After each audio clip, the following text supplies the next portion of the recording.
G'day everyone, hello and welcome back to another AFLW Fantasy Fanatics season review. Not round review because it is the end of the season and it was a depressing end to the season for myself. I've got a cold. It's not looking good over here in America, even while I'm meant to be enjoying my holiday, but I cannot do that at this very moment in time. But I'm your host, Bails, and you can find me at Bails DT across the socials. And joining me, as always, is my fellow co-host and AFLW Fantasy Fanatic, is Jaiden Poposky. Jade, mate, please tell me you're a little bit going a bit better than what I am. Yeah, not too bad. A little bit sick as well, but I'm pretty content with the season, to be honest, and looking forward to the finals without any fantasy to play. Yeah. It was a difficult end to the season for me, but you did end on top because you did get the job done in the Content Creators Cup Grand Final, mate. So you just want to give us a bit of a rundown of how that matchup went? Yeah, so I didn't think I would be very close at all because, credit to Eloise, she's really dominated the last kind of 5 weeks in particular, probably more than that, but just from what I've noticed and we've talked about, I was away last week, so I actually pretty much completely switched off until about Saturday. So I just checked on Friday the Marinoff VC, which I ended up taking, and then on Saturday I checked and I realised I hadn't done any trades yet at all. So I ended up with pretty good trades in the end, I think. So I was basically weighing up whether to trade Peterson or not. I ended up holding her. I think Eloise might have traded, or maybe that was last week. Peterson scored 66, which was very happy with that as a 400k defender. And I traded Conti to Ash McCarthy. Conti with the second most difficult matchup in the game, and she was absolutely dominating, but didn't quite turn up in the end, which was a good win. And then, by that point, I was pretty confident I'd be winning because, unfortunately, Eloise had two good who went down on 4 points. So that really, made it look like I would get the job done. So I pretty much just matched her by trading, or I matched the more dangerous one, in my opinion, and that was trading Pounga to Gabby O'Sullivan. She had both of those, and I just thought Gabby O'Sullivan could go 100 and probably win the game. So I just did that as my final trade to match there. I didn't have a lot of other options because I left it too late. But Gabby O'Sullivan didn't go that well, so it ended up pretty tight, but I got the job done by 23 points. So I played a pretty straight bat with the trades in the end, just with this, because I wasn't going for a hat or anything. So I just, might as well just go for some matchup stuff. Yep, beautiful. Now, mate, congrats on getting the win there. But obviously, going on from that, how did you go this week? What was your round rank and where did your overall rank end up? I scored 14-18. I ended up going up rankings, basically, I think, because I didn't have too good. I went up from 274 to 227. So, a solid week in the end, and all my midfielders turned up, which was nice. And got the trades pretty right, apart from Gabby O'Sullivan. But again, that was just a matchup related thing, really. Like in my own matchup, I wasn't really going for the rank or anything. So, kept 77,000. So the final rank of 227 for me. Yep. Well, we'll discuss my season. Ended with 13.99 in round 10. Giving me an over rank of 113. So missed out a hat by 25 points. It's been a very depressing last couple of days, if I'm being quite honest, because it was pretty much one decision that cost me the hat, and that was not taking on the captain of Marinoff, and I banked the 107. I decided to do that because I thought maybe the players around me, like the players I had in my team, would be able to get it done. And if I'd gone Strom captain like I probably should have, trying to catch up 27 points pre-round, I probably should have taken that risk of doing that, which I didn't end up doing, and it would have got me in 85th with Strom as captain, which I was, and it's not, and people could say, oh, with sort of 50-50 calls, you could have done that, but I was honestly very much considering it. I was looking at it right up until the start of the Port Giants game, and I was looking at doing it, decided to play it safe, and I probably should have taken it on. Again, hindsight, if I had kept Riddell and even gone to Sheeran, who had the tough matchup against Hawthorn, and gone for Matty Gay, who had a great matchup against Carlton, that would have also got me the hat. I partly wish that Sheeran got suspended, because if Sheeran got suspended, I would have brought in Matty Gay, and I would have again, depending on who people would have got, they might have been split between Gay and Newton, but could have got me a hat. But yeah, it's just very, very annoying and upsetting, I guess, that missing a hat by a little bit when it had been a tougher season with a few bullets and stuff, but still managed to claw my way back from, I think it was around the 400 rank about 4 or 5 weeks ago post doubles, and my team was clearly gaining points on the top 100. I still gained. I gained 2 points this week and 3 ranking spots to where I was last week. So we still had an above par week, but it's just frustrating not ending with a hat there. But we'll move over to the plus and minus threes for the round. So, Jaiden, mate, who gets your plus and minus 3 for the week? Yeah, my plus 3 can go to. Oh, well, yeah, I don't think you're going to give it, so I better give it to Mimstrom for the 166. It really threw up everything with the rankings. That's a massive score, probably the highest outside of Marinoff this year, I would suspect, because it beats Anderson's score. I'm not sure if anyone else has gotten that high. So, yeah, enormous score, especially against Edmonds. But I feel like there's quite a lot of free kicks. Not really, only 2. So, yeah, 30 touches, got it done. That's my plus 3. So, yeah, I think that was a good way to validate the trade-in, I think, for Strom, even though she didn't dominate the last couple of weeks. And especially compared to last year when I got her and she was around the same time and didn't really work out with Schultz kind of going bananas towards the end of the year. But, yeah, it's funny this year because Schultz was the laid out, kind of screwed some people over if they were trading Strom. But, yeah, it's nice to get that reward. My negative 3, it's pretty much on the same team. O'Sullivan I'm okay with because that was purely just a match trade. But Emma O'Driscoll, only 37 points, was a bit crazy, I thought.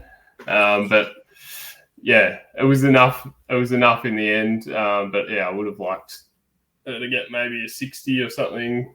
And she ended the year with the most intercepts out of any player in the comp. So, yeah, again, a very good player. Doesn't quite translate to fantasy how we'd probably like, but, yeah, 37 is my minus 3. Yeah. And obviously speaking about the Matilda Schultz thing, I thought with Matilda Schultz out, with Gabby O'Sullivan putting up a bad score, a few other popular players putting up bad scores I didn't own, having Garner and Caitlin Gould, I thought that might have got me over the line in the end, but not to be. So my plus and minus 3, unfortunately, as much as Strom was amazing and fantastic, me not putting the captaincy on her meant I probably couldn't quite give her my plus 3, but I'll give my plus 3 to, I'll give a joint one for this last one. So Jazz Garner and Caitlin Gould, the 2 players that weren't hugely, Garner was about 50-50 odd owned in the top 100, Gould similarly in the top 100. They both gave me a decent shot, and dare I say Friday night I was sort of dreamy of putting a hat on my head after Caitlin Gould turned up, and then Garner went massive, and I thought this is great, but unfortunately not to be. But yeah, they were both fantastic. Caitlin Gould's had a fantastic end to the season. I know she had a 46 last week against North Melbourne, but I've had owned her for since her double, to go 48 and 84 in her double, then go 90, 46 and 102. I'm pretty happy with that. Some really, really good scores to finish. And obviously Jazz Garner, for the first time since round 2, went back-to-back tons, which is good. So her first 2 games were tons. Her last 2 games were tons, but everything in between was 1 up, 1 down. So quite interesting how that worked out. Minus 3, it's obviously can't give. I'm not going to give it to Bonnie Too Good there for getting injured. It's probably got to go to, unfortunately, Elise Parker. 81 against Port. I was expecting more. I know that I did have a feeling she would cop some attention, but when Beck Beeson's going 132, when Goldsworthy had a pretty good game as well, I was expecting Parker to at least get a ton. And funny enough, if she'd tonned up or gone a 110, I would have got a hat, because that was, again, probably another reason why, if I'd taken the Marinoff captain and Parker had just tonned up for me or gone 110, then it might have got the job done. So she gets that as well. But also, Isla Sheeran's third quarter as well scored -6. She was on 37 at half time, looking like a good score, then went backwards in the third quarter and scored -6. So she also gets a shout out for that awful quarter in the third quarter that really started to get me worried about my ranking.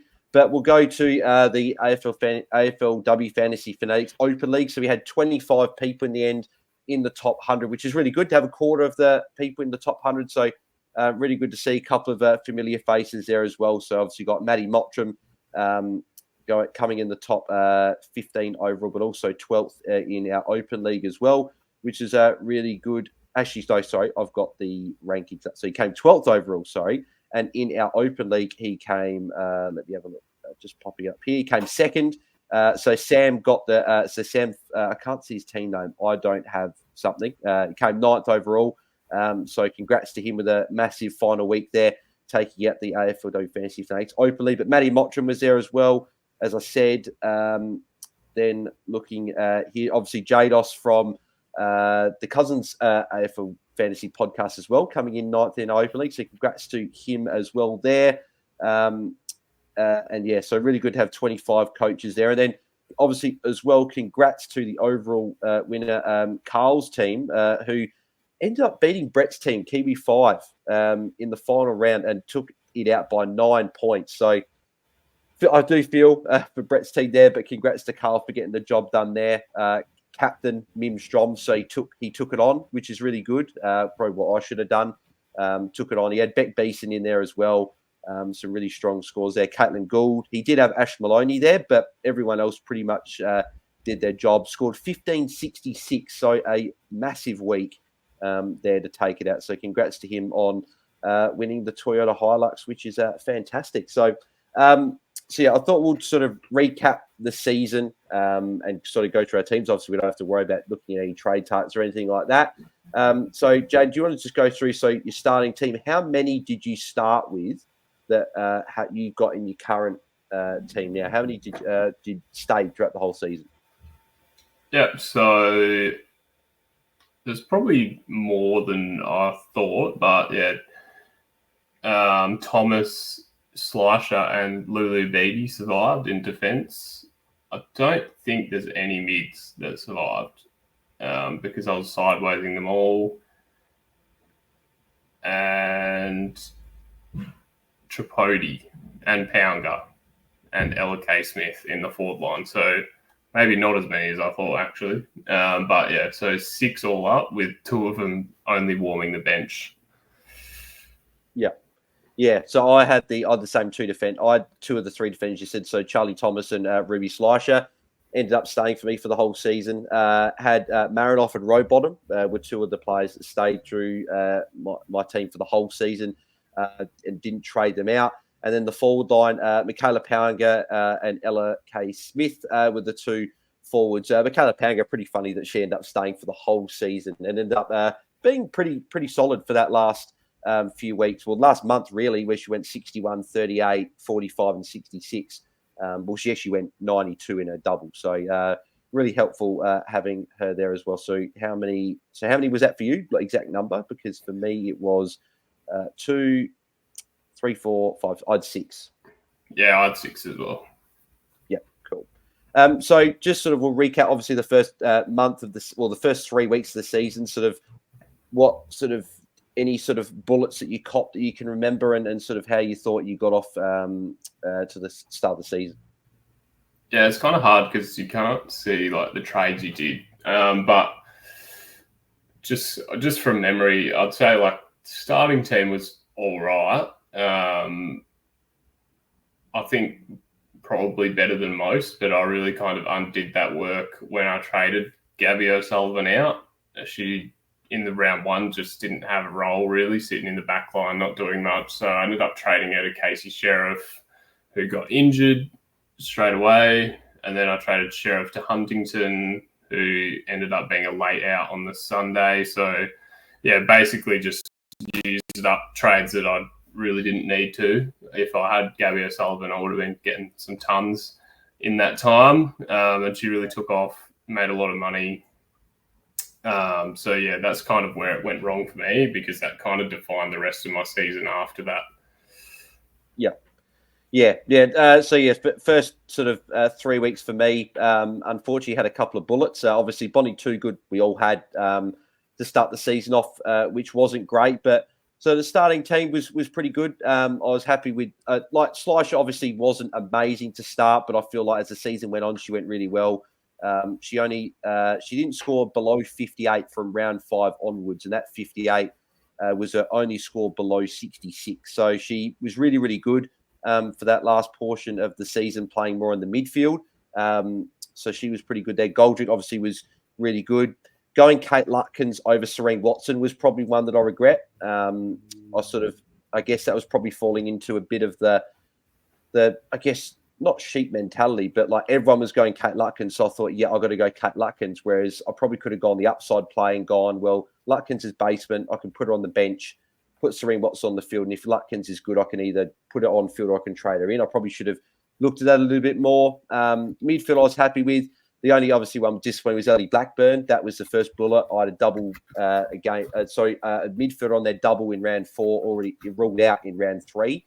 So that was a forced trade that I didn't expect to have to make. And that was probably where the season went, because I ended up going Ellie Blackburn to Bree Davey in round 4. And that's again, if someone to say what was the reason you get a hat, that's probably the trade, going Ellie Blackburn to Bree Davey, going from one injury to another. If I'd gone to an Ella Roberts instead, obviously I brought in Ali Anderson that exact same week. But if I'd just done that, then it could have been potentially a different story. But yeah, besides that, forward line as well did its job as well. Obviously, Ruby Tripodi was really, really good as well in that early part of the season as well.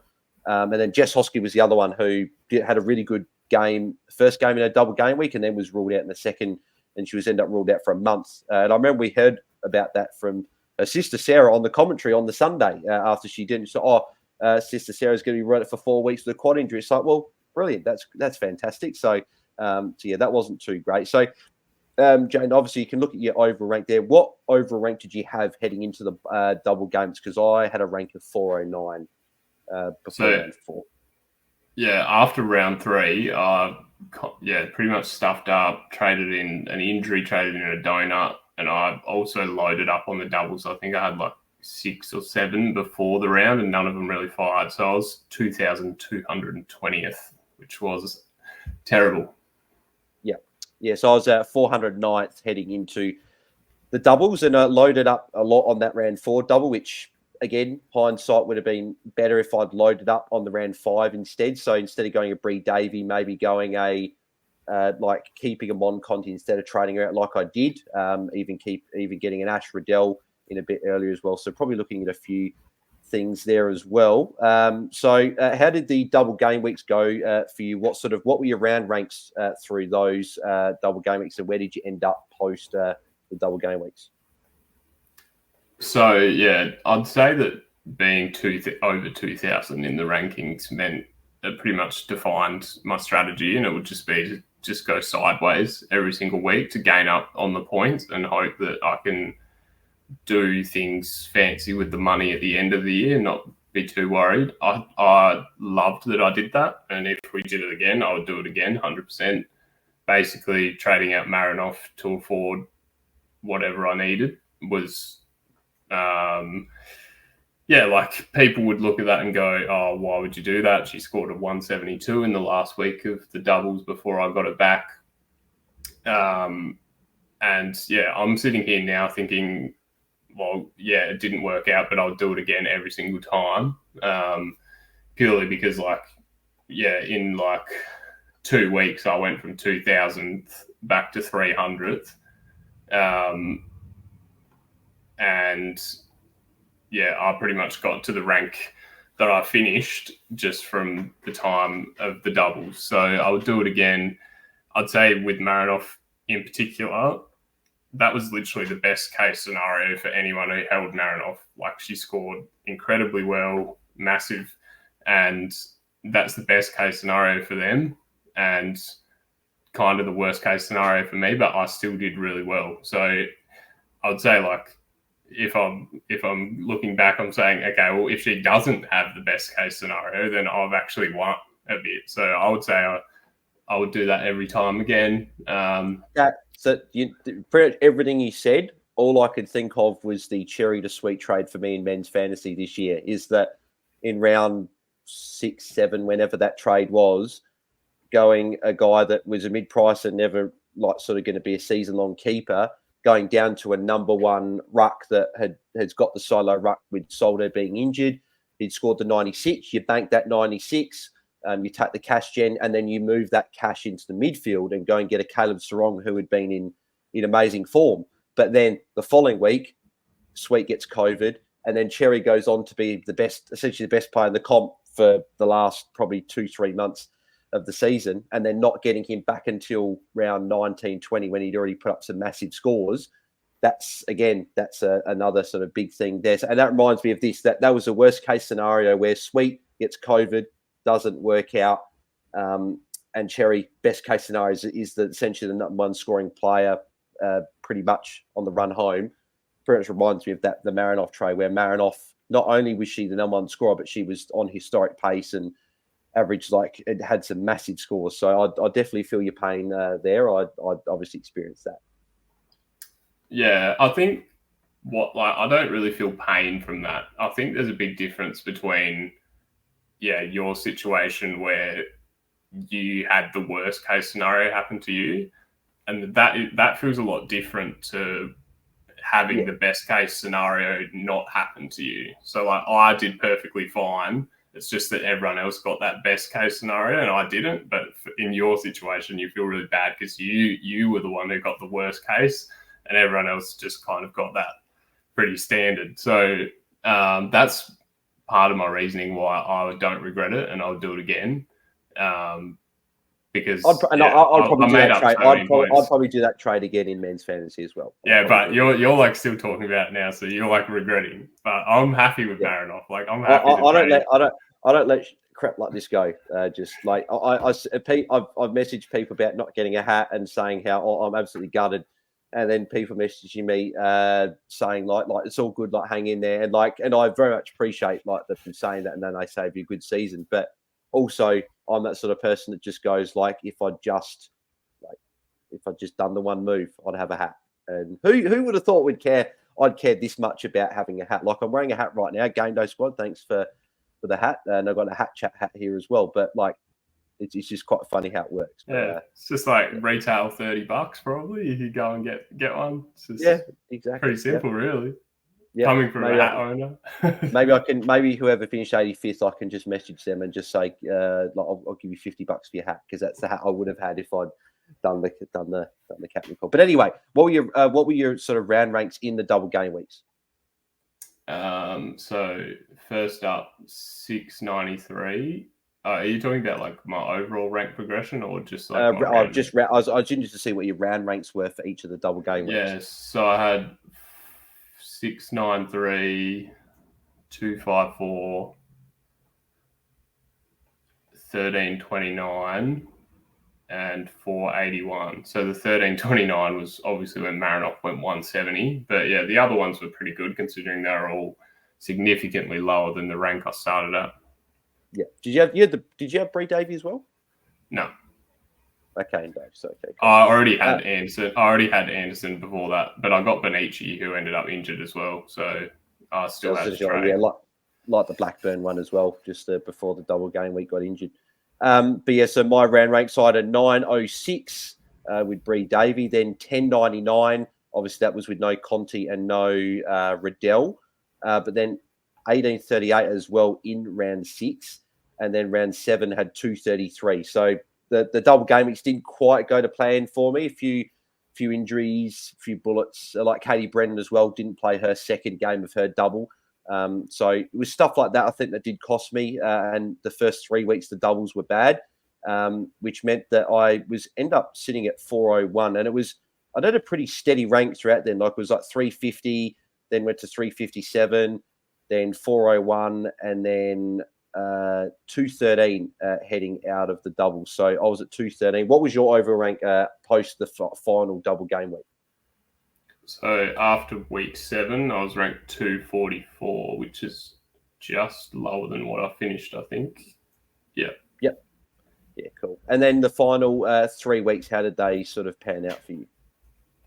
Yeah, I kind of knew at the point of, like, there was a couple of points in the season where I knew I wasn't going to finish that well. So obviously when I had the donut and kind of disaster that I talked about before the doubles, that meant I had to play a particular way in the doubles. I did that. Marinoff went best case scenario for everyone who held. So then I definitely knew I wasn't going to get there. But so then after that, I just kind of did some bit of fun trades, tried to get some cheaper players on field like Pounger and Peterson, even Eilish O'Dowd as well. So yeah, just kind of traded for those cheap ones, which I did like.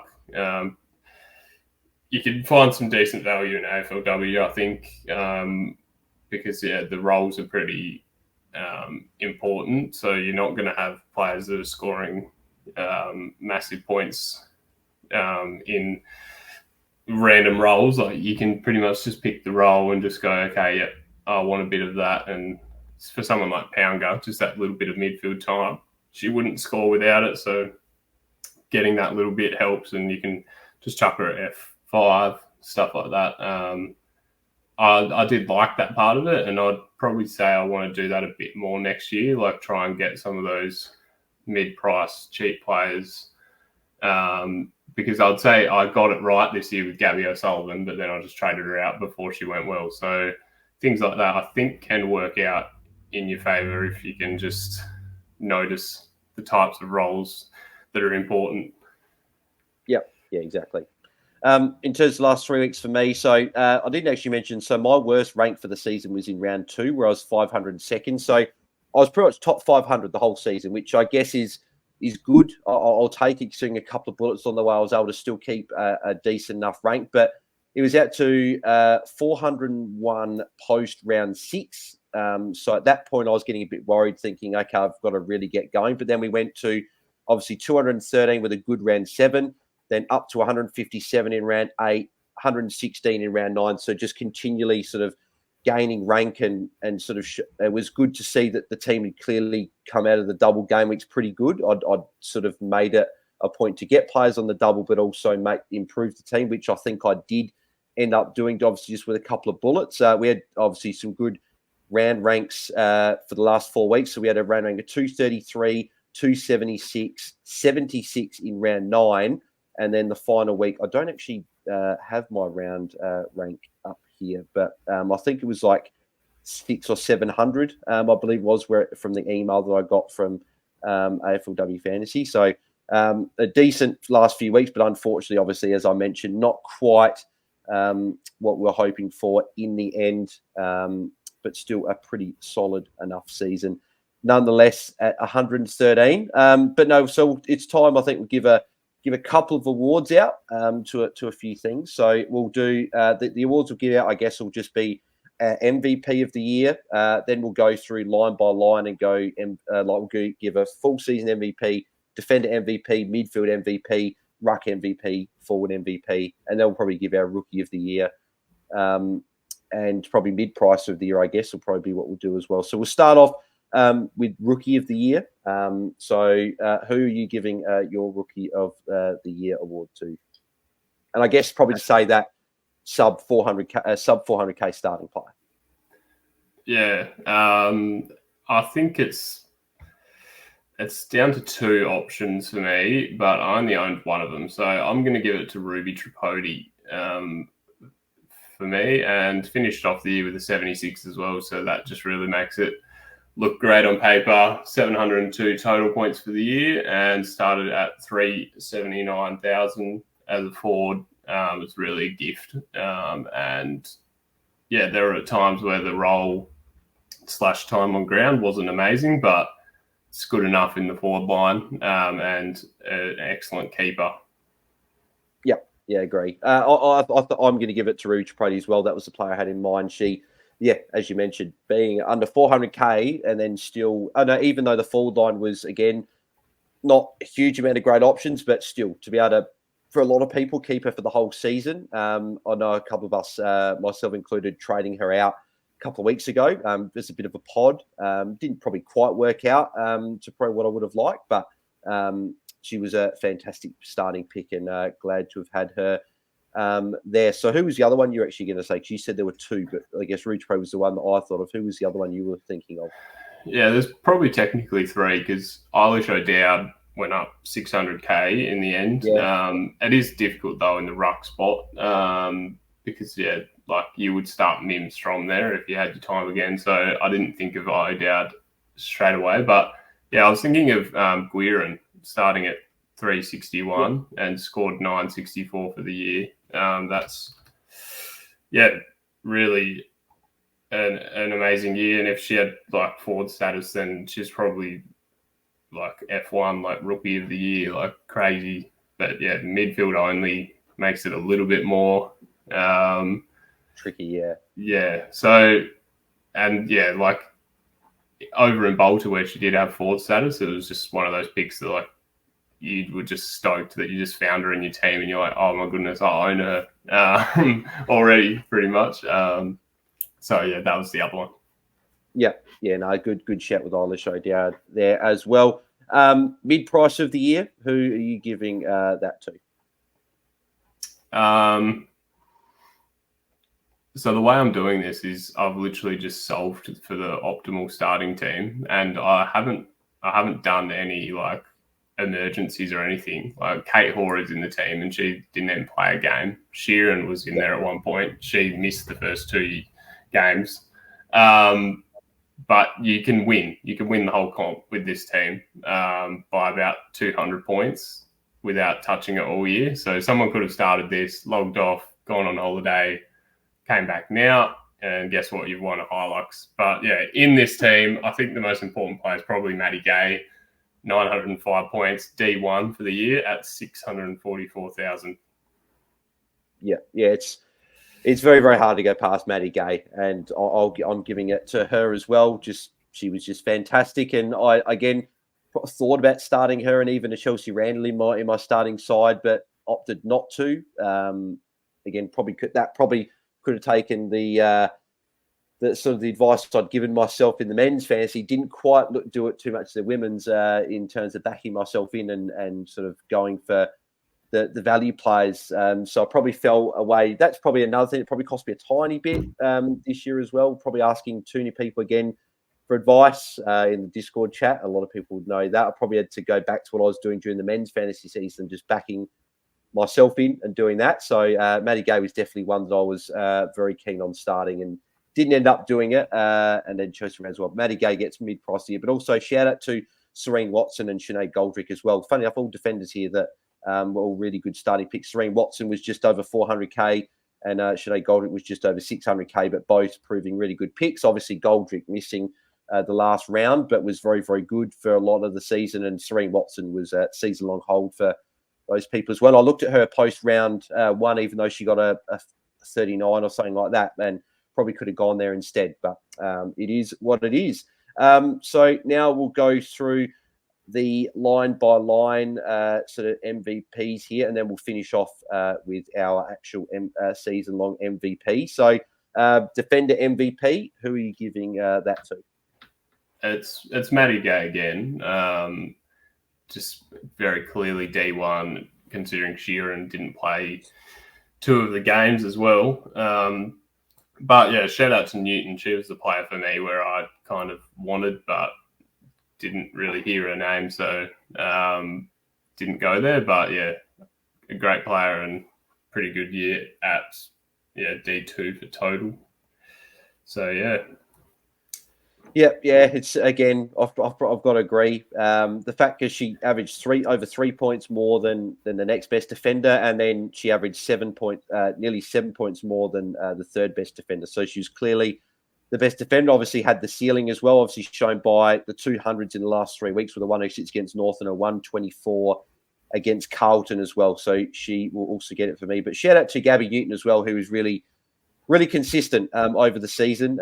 Scored a 55 in round 2 against the Crows and a 54 against Geelong in round 6. But every other game went over 60, including a few big scores, a 102 against West Coast in round 8, a 90 against Melbourne in round 4, a couple of 88s there against Hawthorn and Carlton as well, and 80 against the Dogs in the final round. So really good in that midfield role there this year. So she unfortunately won't be a defender for us next year. She'll be a straight midfielder, I would imagine. We'll move to the midfield, and I think obviously it's pretty obvious who we're going to be giving this to, but who gets your MVP in the midfield? Yeah, it is Ebony Marinoff. Just crazy season, and I just need to spend a good few hours going through all the numbers and figuring out how good this season truly is, because we'll look back on it and remember it. And I think, I've said before that as the AFLW continues to improve, these types of averages won't be seen anymore, unless they kind of extend the quarters a bit more. But I expect that in the future, as the teams get better as a whole, they won't rely on individual players so much, which is why this average is just so crazy. I do agree. Obviously, Marinoff gets the midfield MVP as well for me. Just quickly as well with the times, I've always found it strange how AFLW quarters are 17 minutes with 2 minutes of time on. For me, it should be one or two ways. It should be either one, just do 20 minutes, no time on. That's what pretty much all junior football is. It's 20 minutes, no time on, and the quarter's done. Just do 20 minutes. Or if they want to go for a little bit longer than that, then maybe do 15 minutes of time on for the whole 15 minutes. That's what thing. I just think 17 minutes is just a very awkward number, and 2 minutes of time added on is not great, because obviously as fantasy coaches, player gets stuck on the bench. They go on the bench with 10 minutes left. They get stuck on the bench. There's 3 minutes to go. They might not come back on. So it's that's where game time can be really weird. So I think I probably lean more to the 20 minutes no time on. You might get an extra minute of game time, but I probably prefer something like that. But Marinoff for me. But also someone we probably could have mentioned in the mid-price review as well is Ash McCarthy, who was under $1 million. I think she's under 900K, I believe. I think she's 890 something. She ended up averaging 102 for the year as well. Really, really consistent. Didn't hit, I guess, the ceiling outside of round 1 where she went 139, backed up with a couple of 70s. But funny enough, from round 5 onwards, she only went below 100 on one occasion. And that was against Carlton in round 7 with an 87, which you would have thought against Carlton that would have been a game where she would have actually turned up because it's a good matchup. But besides that, was really, really consistent and a good pickup for Freo as well. So thought I'd shout her out there as well. Ruck, I think we know who we're giving our MVP to, but who gets it for you, Jaiden? Yeah, Mimstrom would have been an amazing starting pick, and one of the keys to the season, really, because second for the year for total, I think, just 2 points behind Ghana. But that's an incredible season by Ruck, and just to cap it off at the end with a 166 is superb. Yeah, exactly right. Yeah, no, I agree. She gets it for me as well. Being 30 points clear of the next best ruck is just outrageous. We obviously talk about Marinoff and how she was clear of Ghana by 33 points. I think it's arguably just as impressive for Strom to do that, just because of the midfield. You expect them to be so high, but then you just the blanket over all the 80s, and then to be like a 112 average in the ruck is probably nearly as good. I won't say as good, because the 145 is one of the best seasons in terms of fantasy we've seen. But a lot of rucks this year doing really, really well. Probably we would have, in terms of preseason rankings, if I was to do my top 5 rucks, it certainly was not what it finished with here, with a few rucks obviously disappointing this year. But when you see the likes of the Wales sisters both going really well this year, averaging over 80. Poppy Kelly would have been a fantastic starting pick. Matilda Schultz had a shocking round one with a 26, but after that was really, really good. Obviously missed the final round, but she was really good. Eilish O'Dow we mentioned as well. So they were the top 6 rucks. So the 5 after Strom, you probably wouldn't have picked many of those to be in the top 6 or 7. So, shout out to a few of the rucks going really well this year. And finishing off with our forwards, this could actually be potentially where we go slightly potentially with different names instead of going the same person. But who are you giving your forward MVP to? I'm still giving it to Kate Hall, despite missing a game. And yeah, like I said before, I'm just going off the team you could have started to win the car. She's still in there and she missed a game. So it's still a great kind of pick for a price, very clear of the others on average. And I guess when Too Good went down, there were people wondering whether they should not pay up for Hall as well, because she was kind of the same similar price, and like you get worried that you'll have 2 duds. But yeah, once that happened, Hall was pretty clearly the F1. Yeah. Part of me agrees, but I will go somewhat different for this one, just to sort of be slightly different here. But I'm actually going to give my forward MVP to Shocker, going for a crow. Chelsea Randall was going to get it for me. And the reason she's getting it is because, and the reason I'm probably going her over Kate Hoare is because a lot of people started Kate Hoare for obviously over $1 million. We expect her to be a top 5, and obviously she was a number 1 by a fair bit. But Chelsea Randall averaged 70 for the season. If you want to be accurate, 69.8. But that is including a 33 where she did cop obviously a massive hit at the end of the first quarter, didn't play the whole second quarter, and obviously the whole second half was just sort of managed there. But before that, she was really nearing $1 million. I don't know if she quite got to the $1 million mark, but she was very much up there. Remove that game, she's averaging closer to that 75, and it's within 10 points. And the fact that she was in the 700 to start the season, I think if you started her, you're in a pretty good spot. And I wish I did start her. So she was very, very good there as well. But also, special mention as well to a couple of the key forwards in Caitlin Gould and Ash Maloney as well. Ash Maloney probably could have been the one I could have almost given it to. Probably the 26 that she ended off with probably wasn't great. But from rounds 2 to 9, she was really good. Only had the couple of the 40s there as well, but was really good, especially that 115 she scored against West Coast there as well. So, a couple of really good forwards there. But, yeah, Kate Hoare, good shout as well for the MVP in the forwards. And then I don't think it's probably going to be too difficult to see who we're going to give our MVP to, but who are you giving your season MVP to? Yeah, it's got to be Ebony Marinoff, and I don't really have any stats to explain how good this season is, because like I said, it will take several days, I think, to truly do it justice. No, she gets it for me.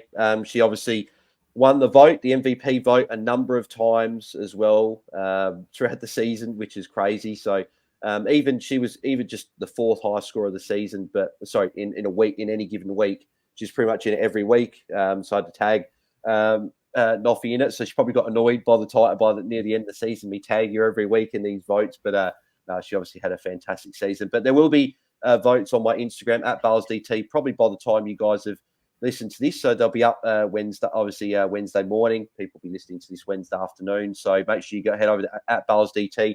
There'll be a season MVP vote, round 10 MVP vote, along with sort of like mid-price of the year. Pretty much what we've done, but I'm interested to see what you guys are going to give it to, and I'll give you a couple of options to pick between. So make sure you guys go and vote for that there. But Jane, you've got obviously this is the optimal team that you could have just started with and not touched. You just want to quickly run us through this? Yeah, so this would be good enough to win the overall comp by 129 points, and you wouldn't need to touch it all year. And to be honest, I didn't think it would get the job done this year. I think last year it was maybe 400 points clear of the best coach. So, yeah, optimally, you could still do this. And there's a few reasons for that. The shorter season and kind of, the players that go well have a shorter time of where they need to go well. Like before you mentioned about Caleb Sarong, like if he was only doing a 10-week season, it would have been an amazing season. But because it extended out, kind of slows down and you get more chances to trade. In this AFLW format, the players can just dominate for a short amount of time and get them in here. So, yeah, good enough to win by 129. You wouldn't have to change anything. And I haven't even bothered to look at the bench. You could just set that to 300K players. You wouldn't need any emergencies or anything to cover.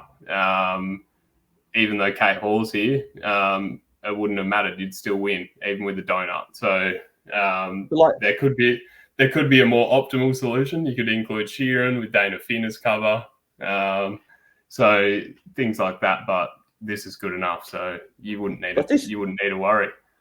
Oh, but I'm looking here at this team. It looks amazing, and you could have afforded it with your starting salary, like when you've got obviously Newman, Newton, Webster, Matty Gay, all sort of around those sort of top sort of 5-ish defenders there. I think obviously Gab Newton and Matty Gay, where I think Matty Newman was as well. I think Beck Webster and Watson would have been sort of around the mark, but very, very good. Obviously Watson started the season very cheaply. Matty Gay being that mid-price there, but the other three being a bit more expensive. Obviously, Marinoff, Riddell, Rowbottom, obviously all expensive and getting the job done. But then McCarthy and Matty Gearin being very, very cheap. And then obviously Ash McCarthy being really in that mid-price range. Strom, obviously, number one ruck quite clearly. She's a little bit more expensive than, I guess, your O'Dowds and stuff like that. So if you went the more expensive ruck, she would have been the pick over an Ali Morph and Alice Edmonds, who were very, very popular to start. And then the forward line, again, if you don't start a Bonnie Too Good and you go Kate Hoare as instead, or and then potentially just go Randall instead and Fitzsimon, Maloney, and then Tripodi, who was a rookie who a lot of us started. So it's obviously a very, very good team there. And I'd guess a few people would have started a fair few of those and probably top sort of 100 or so for good reason. Yeah, definitely. The forward line is where you save the most money. And yeah, that's kind of why I was so keen on it all year. But yeah, pretty much the Too Good just frees up the cash to be able to get all those expensive defenders, really, which is kind of crazy because while we talked about the MVP before with the defenders, how like there's some really good cheap ones that made it to the top of that line. There wasn't really a lot of rookies, so that really determined that Matty Gay would be at D4 here. Yeah, exactly right. So just to finish off the pod, obviously, because we're nearly at the end of the podcast here, but I thought we'd quickly just go through a couple of players that I guess we probably black booked or earmarked for next season that could be cheap for a reason through injury, or potentially they're going to be getting another another position added next year. So we'll I guess run through maybe a couple of names there. So in defence, we'll start off with first. Is there anyone in defence you've earmarked as potentially for next year and put into your little notebook? I don't have a notebook at this point in time. I'm just giving up on the year. Oh, yeah. Theoretically speaking, if you had a notebook, who would you be writing in? Yeah, I feel like Daisy Darcy is one that I'm pretty keen on.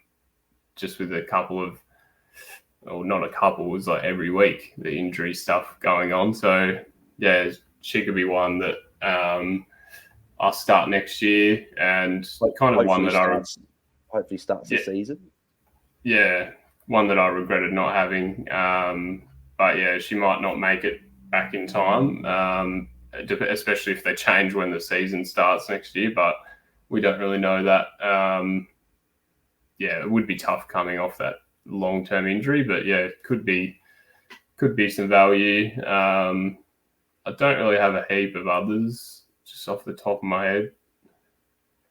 Yeah, I guess that I've got three quick names that I'll sort of just rattle off here. So first one being Emma Carney, being priced at 60. I don't know. She played 6 games. Whether she's priced at 60 next year or potentially more expensive, I just guess that would depend. But being priced at 60, we know she can average over 70. So one to watch, but obviously being a little bit older, maybe not going to be as much of a lock than probably what people are. Elizabeth Georgia-Stathis is one that I'd be putting down once Jess Fitzgerald went more into the midfield, which I think is her natural position. I think they're probably going to keep that next year, even with Ellie Blackburn in the team. But Georgia-Stathis finished the year with 94, 53, 75 and finished off with a ton. So, and that's including the 5 that she averaged in round 1, which is crazy that she scored 5 points in the whole game. So, priced at 56.5 next year, I think she's going to be a pretty popular sort of option that'll be a bit cheaper. And then the other one that I like as well, potentially just depending on if there's a coaching change, Tani Evans for GWS. She'll be priced at 49.5, but we know how good she is when she's a defender. If they get a new coach, I'd be shocked if she's not put back into defence, because she doesn't look. She's got a good kick and she can take a mark up forward, but she's more of a natural defender for me. So hopefully she gets put back there next year. But yeah, then you could even look at like a Karen Peterson as well, who had a few injured games as well, priced at 42, that you might be able to look at. Going to the midfield, anyone in the midfield that catch your eye? There's sort of one obvious name for me that catches the eye, but I'll go to you first. Yeah, there's a couple that are coming out of the midfield, and that's just moving back to defence. So that's Lucas Rod and also Jess Fitzgerald as well. So they'll be moving out of the midfield position in fantasy, but yeah, will be defenders next year. So they could also be okay. I think you're probably going to say Ellie Blackburn. So yeah, that's one to look at. That actually wasn't who I was going to say, but no, that is a good one actually. Right, priced at 96. We know she can go 105, so that's potentially 9 points of upside there. But no, good shout. I'm just trying to think here. Georgie Prasparkas could be it. Yes, that's the one. I think that's probably arguably the biggest lock of next year, pretty much. Besides maybe a rookie or two, but priced at 73.2. I think she averaged over 100 last year, if I'm not mistaken. So, yeah, obviously injuries to start the year, never really looked fully fit. But the last 3 games, 87, 85, 91, got back a little bit more. But even if she went at a 90 average, she's 17 points under straight up. So for me, I think that's almost a no-brainer. She's fully fit to start next season. So I like that one. Yeah. I think the other one we got to mention as well is Lauren Young from Port Adelaide. Obviously, was highly touted as a rookie. I brought her in the final round as well. Sort of ready for next year. Yeah, but then again, that probably could have given me an extra 2 hours if I'd gone for Freo or Dogs rookie, but sort of didn't quite think of it too much. But anyway, but yeah, so she'll be obviously did her knee. And it wasn't ready for this year, but she'll be back fully fit for next year. So it's basement price. She'll almost could be locked onto a lot of people's fields potentially. Yeah, I think some others are probably Bree Davey with a few injuries, missed round 1, so came back injured. And then obviously an injury in the double game. Could be some value there. Also Goldsworthy, if she's still a mid. If they have DPPs, then should be a mid forward. But if she's still a mid, maybe not in this format, but like she could just pull that move where she is in the midfield next year as a at GWS, and could be that mid-price value pick like what Ash McCarthy was this year, something like that. Could work out. But did you say Goldsworthy? Yeah. Yeah. So it's funny. I don't know. Will she be a forward next year in fantasy? That'd be interesting. If she's a forward, then I think she's almost a lock. Yeah, well, I'm just trying to look it up now. I should have got it ready before, but it's hard because she started a lot of centre bounces in the midfield, then went forward. So it's going to be interesting to see how that works. Yeah, it's not. But then again, it was probably similar to the Danielle Ponta role from even last year and this year. But Danielle Ponta was listed as a forward, so you're thinking of it like that. If that's the case, Goldsworthy being priced at, as you say, 77 in the forward line, I think she'd be a lot of people's. So it's the same as last year. How she's classed as a mid forward on the AFL site and app and stuff. So with no DPPs in this, they default them to midfield. So yeah, I think it'll be the same. Yeah, but at price at 77. I think as well, if there's a coaching change as well, that's probably what's going to open up a lot of these Giants options, is that even Michaela Parang in the forward line, cheap option, showed promise when playing the midfield. There's upside there that if there is a coaching change, a few things get mixed around, that someone like a Goldsworthy, as we saying, that could even someone like Elise Parker, priced at 93. We know she can average over 100 there as well. And Hatchard, well, there's a lot of midfielders that could just go back up. Like you've got the likes of, like even Jazz Garner, priced at 112.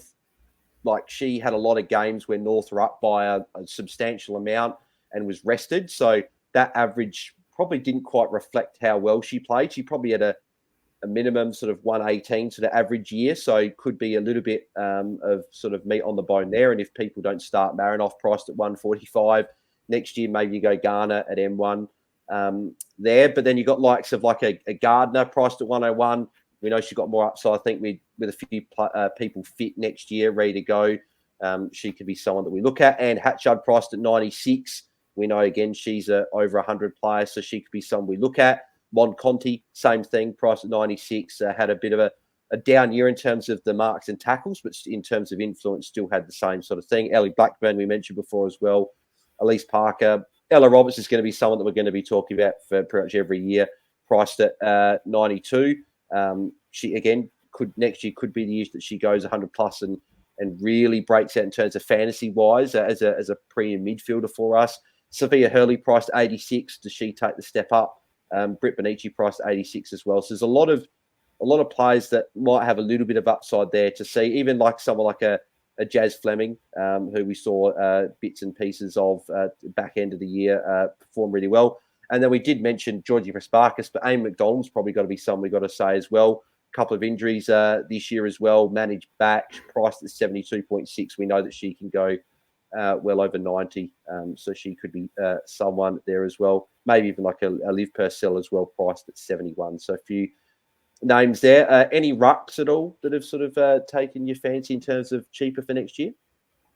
I think the clear one will be Morfitt. She was the most started ruck this year, which was crazy. But,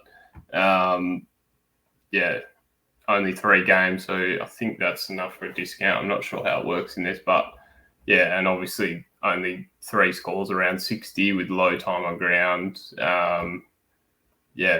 Definitely one to keep in mind. But I feel like if she's only played 3 games, her price would be based on last year as well. So it's something to keep in mind.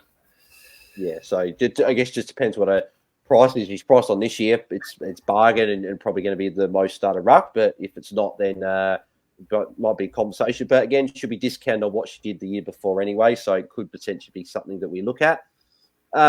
In terms of the player that probably to keep an eye on as well is probably someone that came into calculations last 2 weeks is Sarah Lakai, ending with an 85 and 91. I think I don't know if she started off with a potential few sort of injury niggles in the preseason and stuff, but sort of being the second fiddle essentially for most of the year, but became really the proper number 1 ruck. The final 2 rounds were the only 2 games in the year where she played over 70% game time. She didn't play round 1, so I'd imagine there was something to that. Was dropped in round 7, but then came back for round 8. But then round 9 and 10 was where she got put back into the ruck.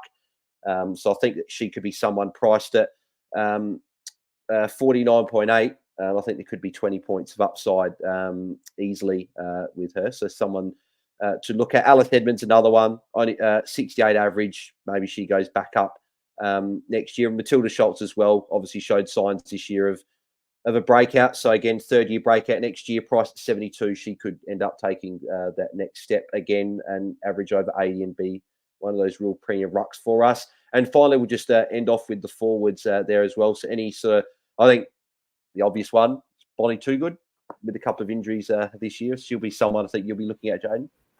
Yeah, I think it should be fairly simple next year, hopefully, in the forward line.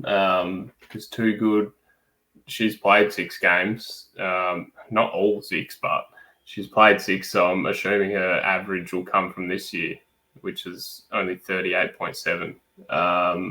Be the biggest lock. I'm not sure if that's exactly the case, but because I haven't figured out the preseason pricing for this format. But yeah, that would just be crazy. Katie Brennan is another option with injury niggles throughout the year. I think there'll be enough kind of players to pick from. I'm not really sure who the premium forwards will be next year because what's Kate Hall? Kate Hall's a midfielder only. So yeah, so she'll lose it. Ruby Tripodi will lose it as well. So even if people wanted to go for her, Chelsea Randall probably lose it as well, I'd imagine.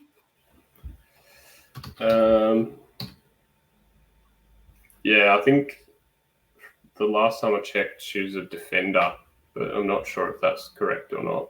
She could be like halfway between defender and mid or something like that. They don't have that on that AFL site. Yeah, exactly. Plenty of time for us to look at that as well. On your ties, probably one as well. If she's back in time as well, priced at 64. We know that how well she was going to start the season. She could be someone that averages over that 75 in the forward line, and that's at least 11 points of upside. And we know that she was going better than that before she went down with injury as well. Then you had a couple of players that were sort of a little bit under par in that forward line. So like you look at like a Courtney Hodder, probably had a down year, not as many goals, and when she was in the midfield, got quite unlucky with a lot of tackles, not quite sticking. But when I think she can definitely average over 65 in a full season if everything goes to plan. Even like a Danielle Ponta priced at 53. Then we look at a few others, like does Nikki Xenos get that midfield time that was sort of we've seen in spurts, priced at 52. There, so something to watch. But then you've got like a Jack DePie priced at 50. We saw the back end of the year she started playing a lot better. Didn't go well against North Melbourne in the final round, but besides that, was going quite well in that last bit of the season. And again, probably another thing that probably with the hat, again, there's all these 50-50 calls throughout the year that probably mean you miss out on a few things. But going Laura Gardner and getting Giselle Davis in my forward line instead of going for a Jack DePie and even settling for even just another mid on that round 7 double, even a Sophia Hurley instead, or someone else that was a little bit cheaper, could have been the play instead. Could have been looking for there. Casey Sheriff as well, started off well, but obviously got injured, but priced 48, I believe. She played 4 games, so maybe it might even be what she did the season before. But there, Gemma Howden priced at 44, had a bad start to the year, but was pretty good after that, or decent enough anyway. It wasn't as good towards the back end of the year, but she could be underpriced based on what she did even the year before that. And then Michaela Panga as well, who I mentioned as well, being priced at 41. If changing coach gets more opportunity, could be someone that we look at. So is Panga someone that maybe you could look at if there's a changing coach? Yeah. It'd be funny just to pick her again and just have her the whole year just sitting there in the forward line. So let me just see. She's mid forward, so that'll be interesting to see, like with that similar style to Goldsworthy. Obviously, Goldsworthy with starting more in the middle and then moving forward, but I think Pound gets more of that coming up to the midfield. So maybe they swap with each other. So it'll be interesting to see how they align those kind of DPP type players to a one position format. Yeah, exactly right. There's probably a few hours we've missed, but hey, we've got plenty of time to be looking at that. So, but yeah, any sort of final thoughts before we close out, Jaiden? Sort of anything you sort of take away from the season, maybe just quick learnings that you take into next season. Hopefully we don't have these double game weeks to deal with next year, but sort of anything you wanted to finish up with? Yeah, I didn't mind the double game weeks at the time, but I think now I'm a bit burnt out from the fantasy stuff. So probably like maybe they were a contributing factor to that. So yeah, if they're back, then it makes things pretty easy in terms of like fantasy, I think. But I think on the broader AFLW side, it'd be good to not have them again. In terms of my like learnings from the year, I think I still think even though I finished 227 and didn't get the hat like last year, I think I did a lot of things right, just didn't really start that well. So it was I kind of knew that, so I played a bit different. I found that pretty rewarding. And yeah, I'm pretty surprised to get the Content Creators Cup, but just from the luck of the draw, really, like the teams that were top 100 and finished in the bottom 2. So yeah, it's pretty crazy. Yeah, exactly right. Yeah. No, I guess probably just sort of learnings for me is probably a bit similar to the men's season. I probably should have continued that on, is just continue to back myself and people out there as well. Back yourself in with trades and stuff. Sort of if you keep asking too many people, and I do this all the time, and people probably give me listening to this going, Bails, you ask everyone. So I've got to keep sort of hammering this home that if you just back yourself in and sort of do what you need to do, then it's going to work out. And if you sort of get too many options and whatever, and you go the wrong one, then you're sort of going to be kicking yourself, and then you might make the wrong call the next time. So back yourself in from the start. And even just the other silver lining, I guess I'll take is, even though as frustrating as it is to finish 113th, I think the thing I'll still look back on is the fact that a few players I was looking at starting, I didn't.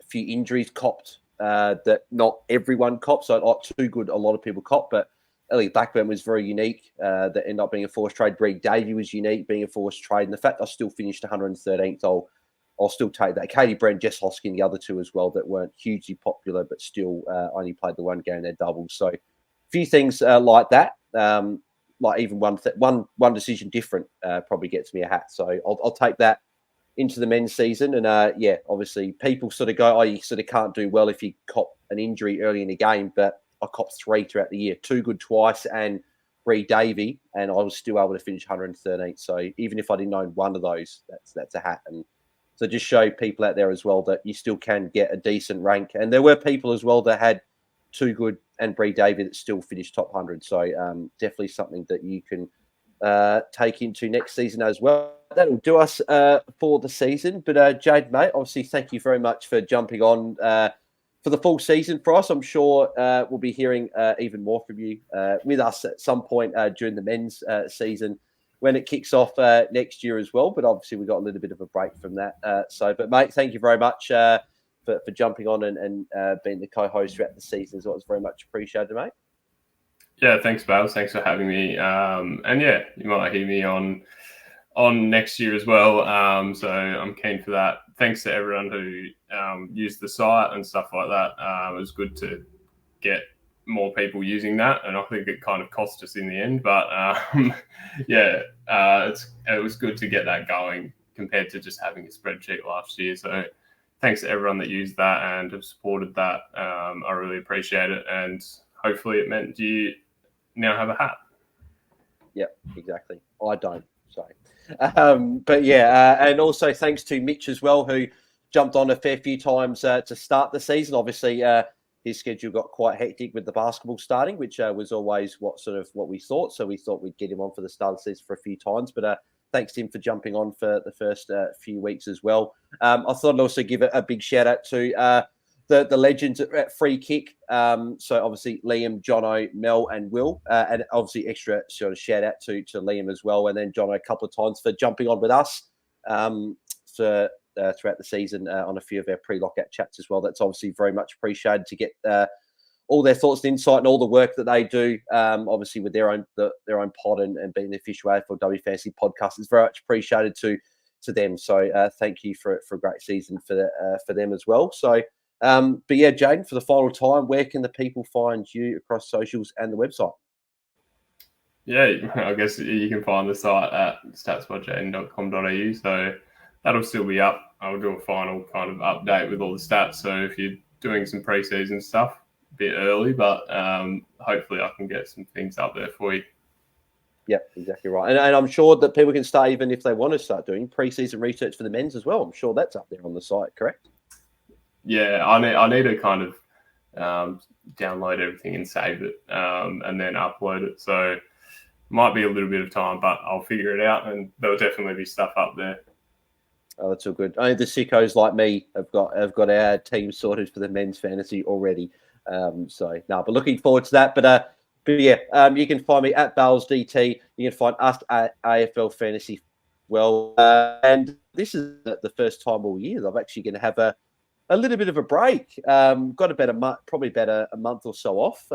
So I'm just actually having a look here. So I've been sort of doing podcasts and stuff like that since I'm just getting. When was the first one that me and Tim did in the pre-season? So that was, I believe, 16th of January when I did the head-to-head series there. So 16th of January, I've been going.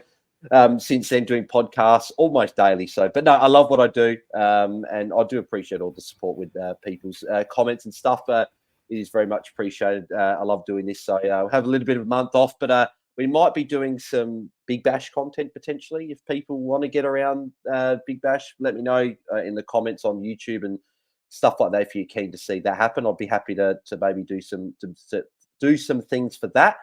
But if not, we'll be back, I'm sure, in maybe late December, early January with the guys chatting through some AFL men's fantasy stuff and get ready for that season kickoff. But if we don't speak to you before then, have a good holiday season. So have a good Christmas and New Year and everything like that. Enjoy the cricket season or enjoy whatever you're doing. Finish your uni. Good luck with all that stuff, work, whatever. Good luck with all that. And I'm sure we'll chat to everyone in the new year at the latest and get ready for another season of content as well. So thanks everyone for tuning in as well. If you are watching on YouTube again, smash the like on the video and subscribe to our YouTube channel so you're already prepared for next year when we go again for both the men's and women's fantasy seasons as well. And if you're listening back on the pod and can leave us a 5-star rating and review, that'd be very much appreciated as well. And also extra thank you as well to anyone that sent questions through on the Ask Me on Q platform as well. That's been very much appreciated. That'll be up again next year as well, so you can send through questions throughout the season there as well. But for the final time this year, have a good summer break, and we'll catch you guys in the next one. We're out. See ya.